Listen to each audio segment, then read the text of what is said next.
Lembramos aos irmãos que temos a nossa primeira convocação da Assembleia para a eleição de 6 diáconos, em não havendo quórum. Próxima convocação, domingo que vem, a partir das 10h20 da manhã. Nossa escola bíblica dominical funcionará em regime diferenciado. A minha sala, meus alunos, atenção, vou falar coletivamente, não precisa falar individualmente. Meus alunos, aula aqui no templo, hoje, classe de doutrina. Reverendo Gustavo lecionará para adultos e jovens no salão social. Classe de catecúmenos também terá o seu funcionamento normal. Livro de Êxodo, capítulo 20, versos 8 a 11.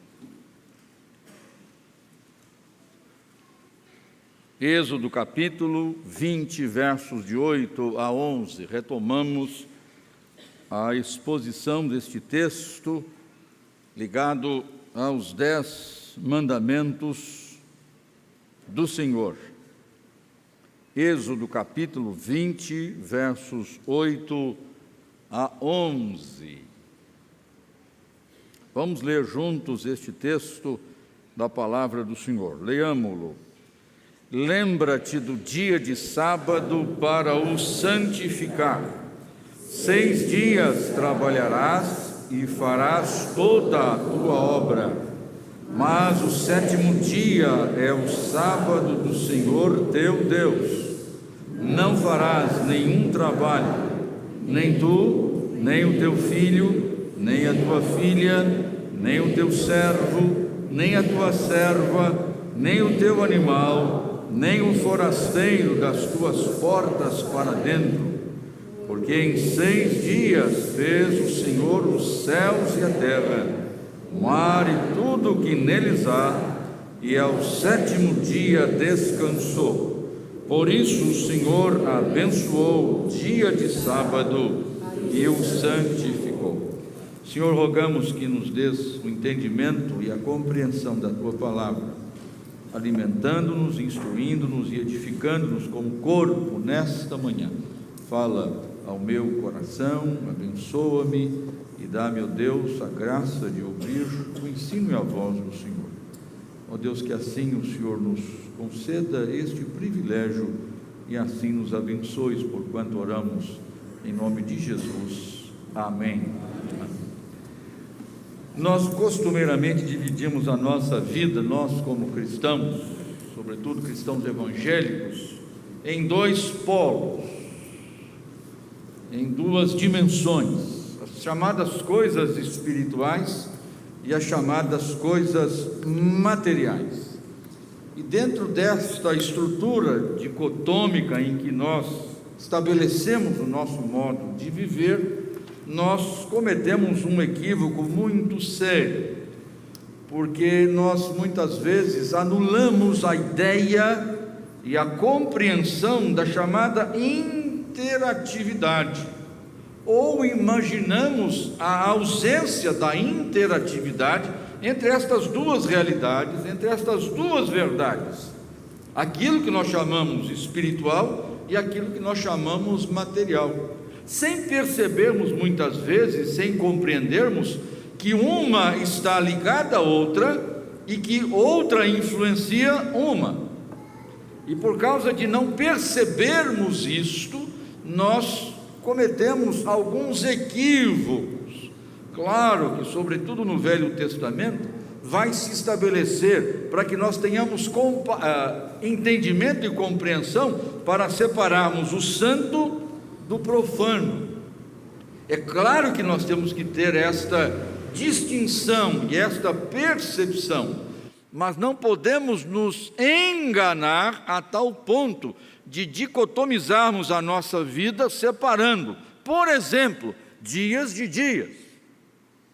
O apóstolo Paulo no Novo Testamento vai dizer, olha, uns fazem distinção entre dias e dias, outros julgam iguais todos os dias.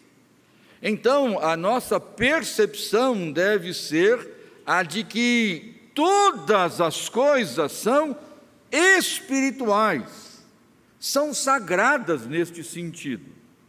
Ao contrário do que se poderia imaginar, não são todas as coisas profanas, seculares, mas todas elas são santificadas. Todos os dias da semana são santos.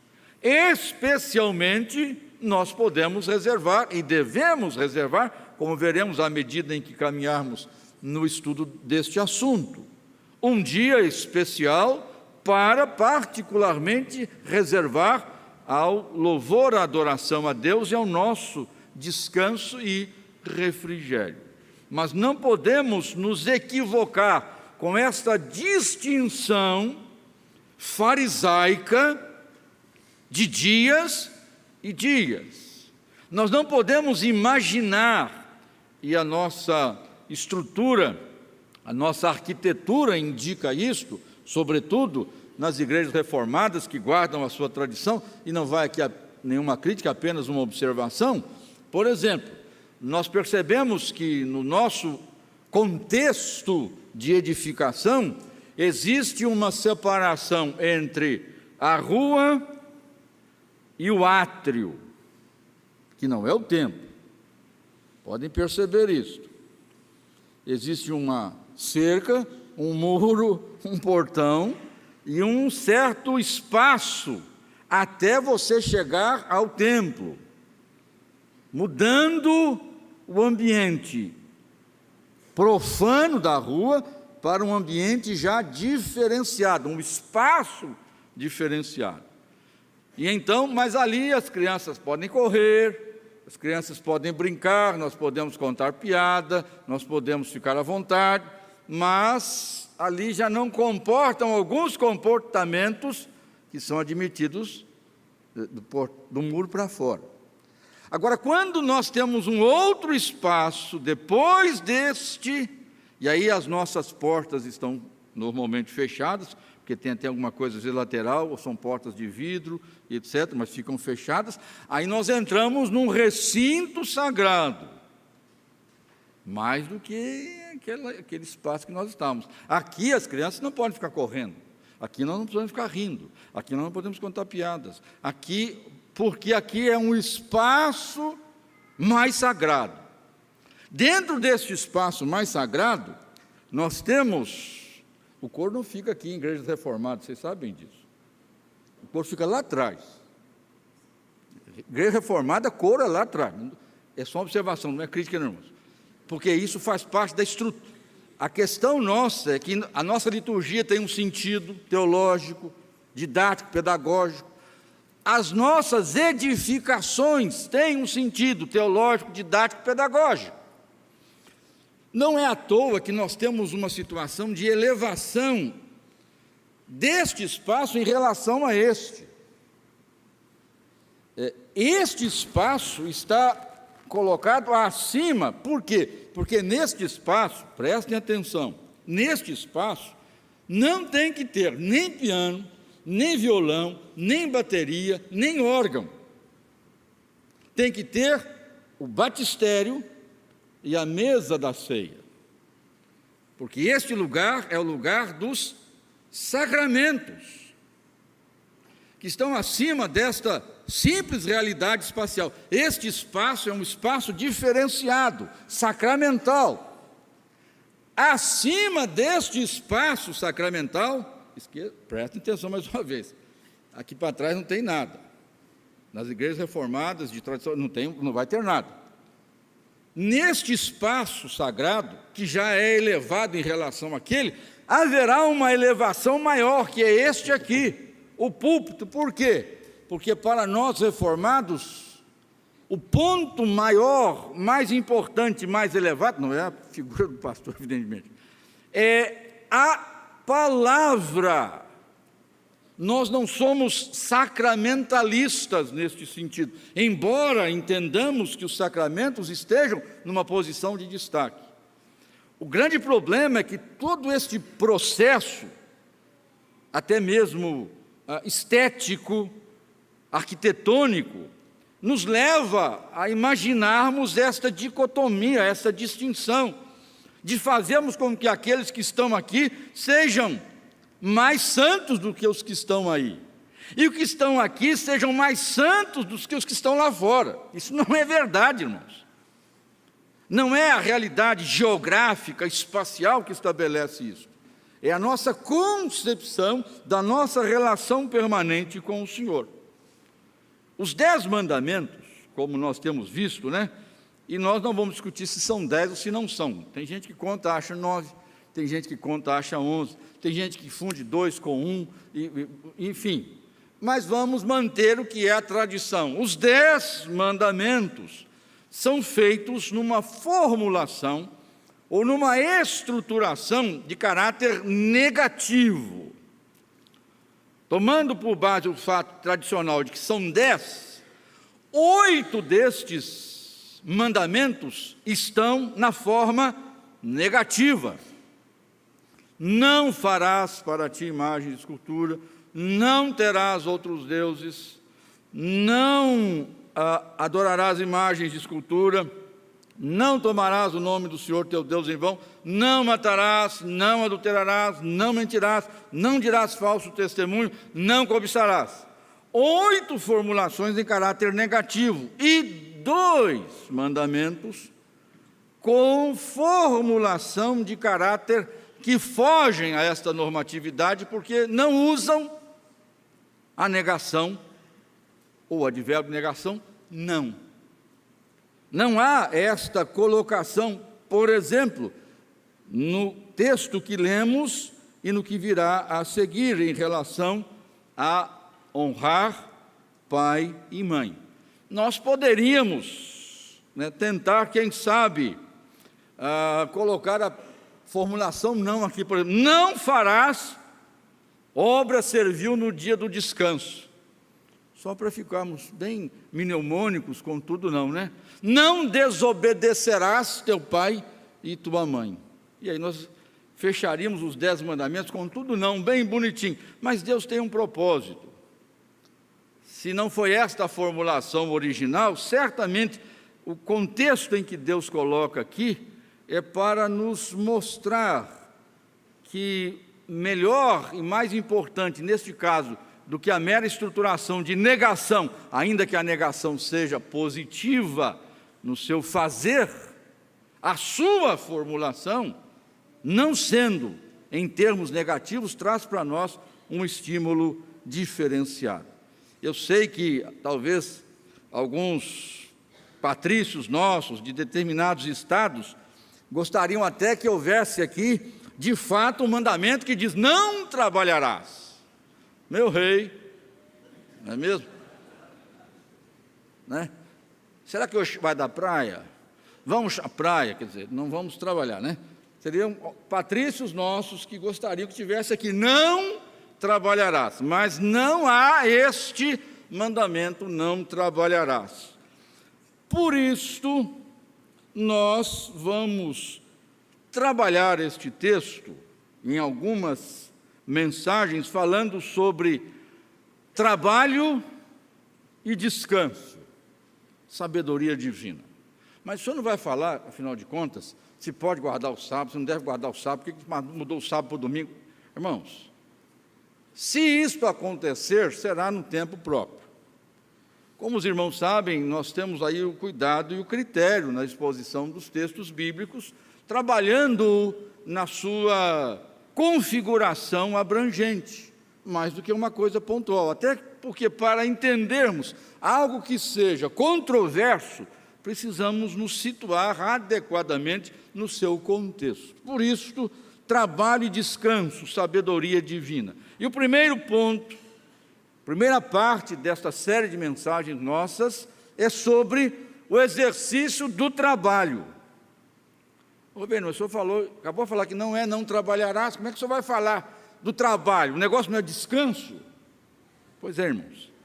Mas, evidentemente, que você só pode perceber a realidade do descanso se existe em função do trabalho. Se não tiver trabalho, não há noção de descanso. Então, para eu entender a noção do sábado, do descanso, eu preciso me inteirar da noção do trabalho, do conceito de trabalho. Qual é a perspectiva acerca do trabalho? E, neste sentido, vamos trazer aqui alguns aspectos da visão bíblica sobre trabalho. Primeiro, a sua antiguidade. O exercício do trabalho, primeiro aspecto, a sua antiguidade.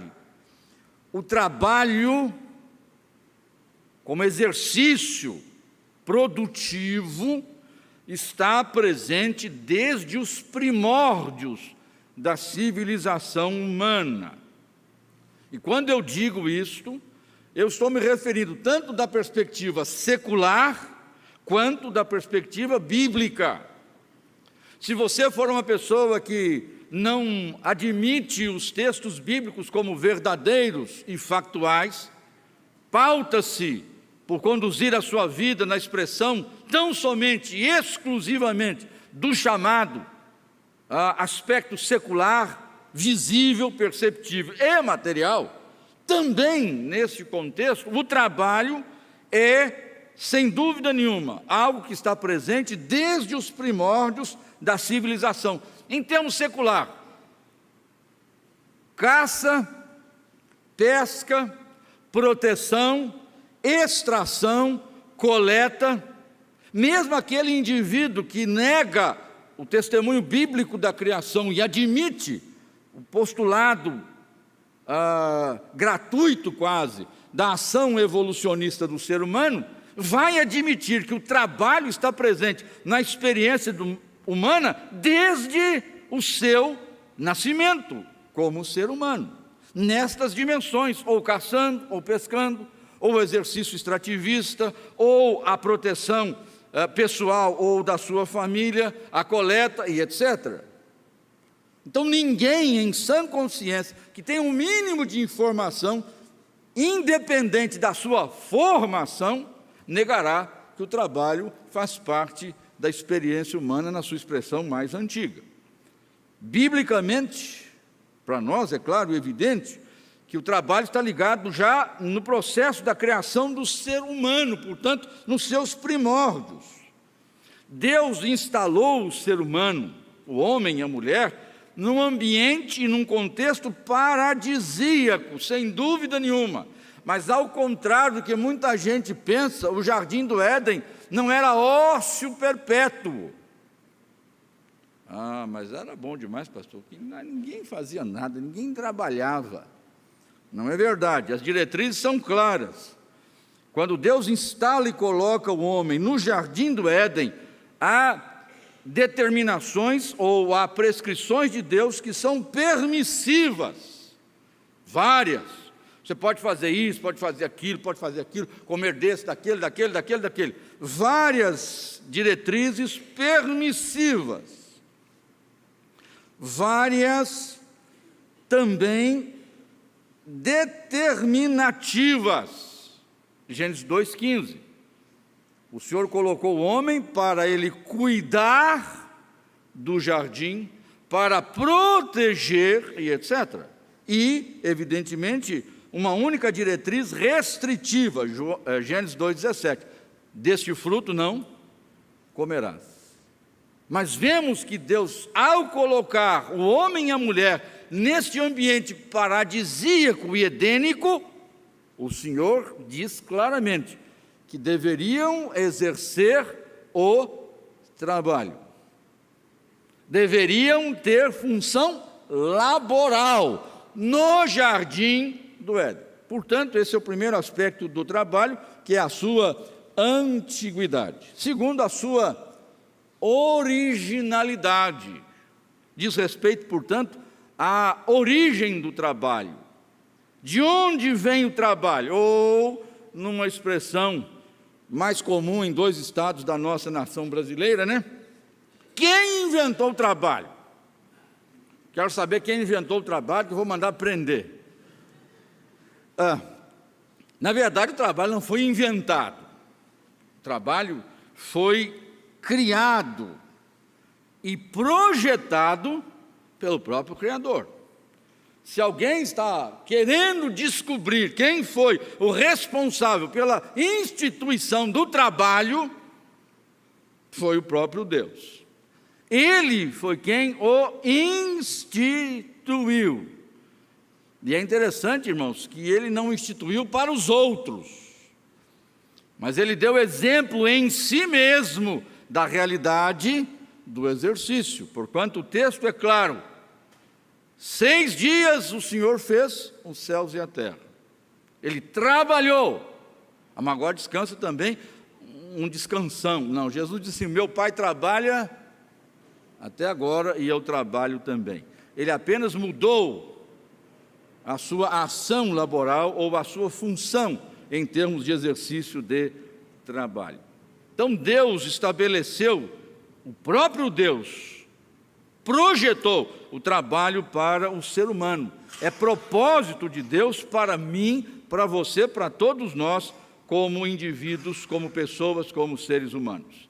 Afasta-se, portanto, aqui, irmãos, a ideia de que o trabalho é maldição. Afasta-se a ideia de que o trabalho é maldição. Maldição por quê? Porque é a consequência do pecado. Como você percebe que o trabalho vem como consequência do pecado, logo está associado o quê? A ação amaldiçoante de Deus. E se o trabalho é consequência do pecado e a maldição, portanto, eu me santifico, evitando envolver-me com aquilo que é maldito, portanto, não trabalho. Irmãos, essa visão equivocada de que o trabalho é algo ligado à expressão de maldição, teologicamente isto é muito sério, porque vai levar a pessoa a entender que o trabalho religioso é o único trabalho que não está o quê? Ligado à maldição. Todos os demais são trabalhos que são apenas e tão somente ligados a esta vida e a esta terra, a esta presente existência. Portanto, tem valor subalterno. Daí a sobreposição do clero ao povo, do clero até mesmo à nobreza. Por quê? Porque a própria nobreza já vai entender desta maneira. Por quê? Porque se o trabalho secular, etc., é maldição, então eu não me envolvo com ele. Daí a ideia, infelizmente, do ócio religioso. Mas, meus irmãos, a Bíblia é clara quanto a isso. Deus fez todas as coisas com um propósito. E se Ele instituiu, estabeleceu e projetou o trabalho, isto tem propósito claro. O trabalho está no coração de Deus. E Deus é o seu instituidor. Portanto, o trabalho é bom. As nações que tiveram essa compreensão bíblica, esse entendimento bíblico do trabalho, mesmo secular, como bom e não como expressão de maldição, como originado e estabelecido por Deus, alcançaram prosperidade e deixaram de ter esta malsana e desgraçada ideia de que o importante é levar vantagem em tudo, dar um jeitinho. Esse cancro que infelizmente corrói a nossa estrutura é fruto desta visão equivocada de que quem trabalha é trouxa, de quem trabalha é bobo, de quem trabalha é burro. Inteligente é quem vive do trabalho do outro, sem trabalhar.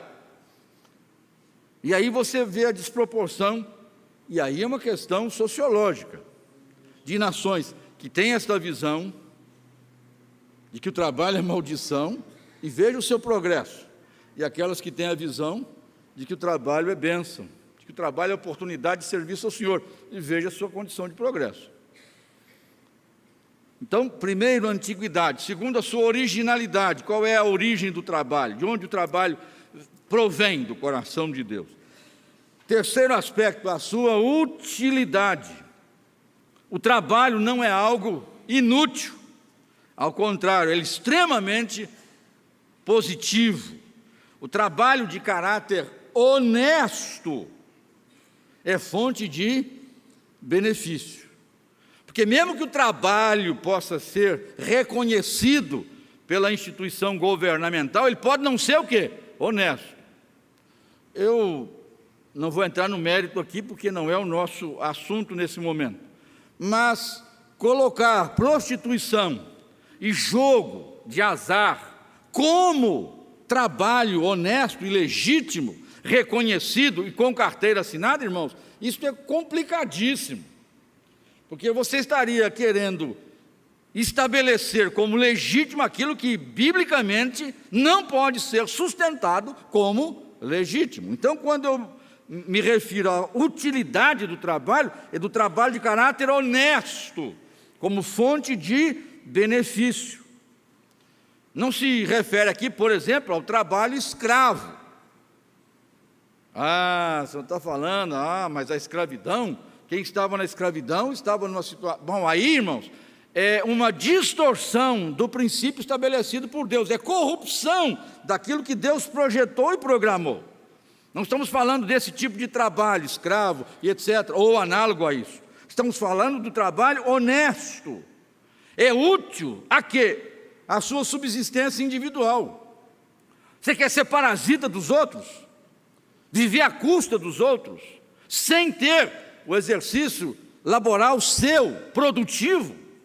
O trabalho é para isso, é para nos dar a subsistência, o enriquecimento, lícito, adequado e próprio, sem o excedente, que na verdade faria com que você perca a perspectiva do trabalho adequadamente, porque o trabalho é para enriquecer você dentro da realidade que você pode usar para servir e abençoar a outros. Não pode ser uma estrutura egoística e egolátrica. O enriquecimento tem que ser fruto do trabalho honesto e digno, mas o seu enriquecimento é para abençoar outras pessoas com o exercício do seu trabalho. Senso de realização, mesmo que não seja produtivo, mesmo que não seja economicamente rentável, o trabalho voluntariado, que coisa extraordinária, quantas pessoas se dedicam, isso é o que? Senso de realização, a satisfação pelo desenvolvimento do trabalho. As mulheres, sobretudo, hoje no nosso contexto é menor isso, mas as mulheres, sobretudo, tinham esta função, a função de dentro de casa, ser dona de casa. Trabalham exaustivamente e nem sempre têm o retorno econômico e financeiro adequado. Nenhum marido paga um salário à esposa pelos trabalhos que ela realiza dentro de casa. Por quê? Porque o trabalho dela, apesar de não ser rentável, é um trabalho extremamente importante e deve gerar um senso de realização. Progresso humano é fruto do trabalho. Se nós não nos envolvêssemos no trabalho, nós estaríamos vivendo no que se chamaria de idade da pedra. Por que existe o trabalho? Porque o progresso, porque pessoas estão trabalhando. Se não tivesse desenvolvimento de trabalho, nós estaríamos sem dentes, muitas vezes por aqui. Por quê? Porque ninguém estaria envolvido no trabalho em relação ao que é uma boa estrutura dentística. Ou vai por aí afora, em qualquer área que você for, nós estaremos andando a pé. Por quê? Porque não haveria o progresso em relação aos meios de transporte. Isso é fruto de quê? Do trabalho, a sua utilidade. Então nós temos antiguidade, originalidade, utilidade, dignidade. A falsa ideia do ócio divino. Em 6 dias fez o Senhor, e no 7º ele descansou. Está descansando até hoje. Está igual o Brasil, deitado eternamente em berço esplêndido. Dormiu. O tempo está passando e nós estamos dormindo, e estamos ficando para trás, porque quem dorme fica para trás, né? Quem vai fazer vestibular que sabe disso. Quem dorme fica para trás. O ócio divino é um equívoco, é uma falácia. Quando Deus deixa claro na Escritura que em 6 dias Ele fez todas as coisas e descansou, primeiro não estava cansado, e nem deixou de trabalhar, Ele apenas vai deixar o seu exercício criador e mudará o seu trabalho de criador para preservador e sustentador por sua ação constante, permanente e ininterrupta, providencial. A falsa ideia do ócio da nobreza. Como eu sou nobre e tenho, portanto, o direito divino como rei, então eu sou nada mais, nada menos que a expressão do próprio Deus. E se Deus está permanentemente no ócio divino, eu, como integrante da nobreza, tenho direito ao ócio nobre. Não é o ócio divino, mas é o ócio nobre. Por isso, a ideia equivocada que o trabalho é para a plebe. Ralé que trabalha, nobre não trabalha. Veja um livro de Neemias, é impressionante, irmãos.